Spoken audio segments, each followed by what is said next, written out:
Des situations au volant, on en vit tous, où on commence à se mettre un peu en maudit, le sang se met à bouillir. Dans certains cas, on va amener ça jusqu'à la fameuse rage au volant. Rage au volant, une expression qu'on entend de plus en plus, mais concrètement, ça veut dire quoi?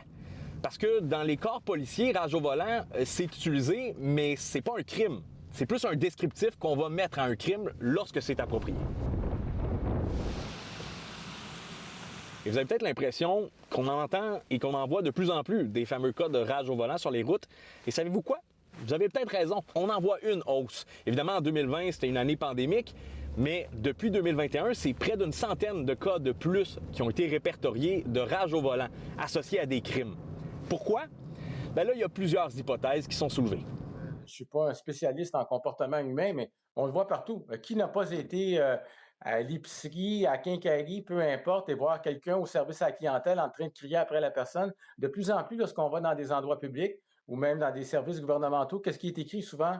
Nous ne tolérerons pas d'abus verbal envers notre personnel, etc. Donc, ça prouve que si on sent le besoin de mettre ça, c'est parce que visiblement, il semble y avoir un problème. André Grenier, ça reste quand même aussi un ancien policier. Il connaît bien le sujet.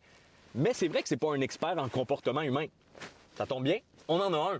Et il abonde pas mal dans le même sens que lui. En mars 2024, on dénotait une hausse de 6 des incidents violents dans les bus, dans le métro. Ça fait référence à une baisse, si on veut, de la tolérance, de la bienveillance. Puis on peut faire le lien entre transport en commun également et transport routier là, sur la route, là, c'est-à-dire en ce qui concerne les déplacements, la mobilité. Étienne Gertin-Tardy en a quand même plusieurs de ces hypothèses, notamment le fait que c'est scientifiquement prouvé que de plus en plus, on a l'impression d'avoir moins de temps, ce qui fait qu'on est plus pressé et plus stressé, que l'anxiété est en hausse depuis les années de la COVID et que les embouteillages sont quand même de plus en plus présents. Mais il y en a une autre qui est importante et qui revient, c'est le fait que le sentiment d'intimité dans nos véhicules est de plus en plus fort. On sait depuis longtemps que lorsqu'on est derrière son véhicule, par exemple, lorsqu'on est au volant de son véhicule, parfois on commet certains gestes, quand on l'a peut-être tous vécu à différents niveaux, mais des gestes qu'on poserait pas, si on veut, si on était à l'extérieur du véhicule en quelque sorte.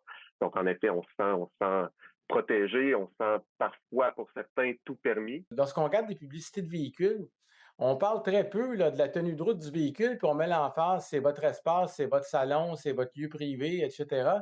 Et donc, on a l'impression que les gens sont dans une bulle. Il faut quand même dire qu'André Durocher a souligné des bémols en lien avec nos chiffres, notamment le fait qu'évidemment, une année comme 2020 avec la COVID, c'est sûr que les chiffres allaient être plus bas. Reste que les augmentations, on les voit même à un niveau plus régional avec les chiffres de Chaudière-Appalaches qu'on a obtenus de la Sûreté du Québec. Maintenant, il reste juste à vous laisser que le dernier conseil d'André Durocher, dans des situations de rage au volant, il faut prendre son calme et surtout s'assurer de ne pas mettre de l'huile sur le feu. À Québec, Félix-Antoine Audet pour Nouveau Info.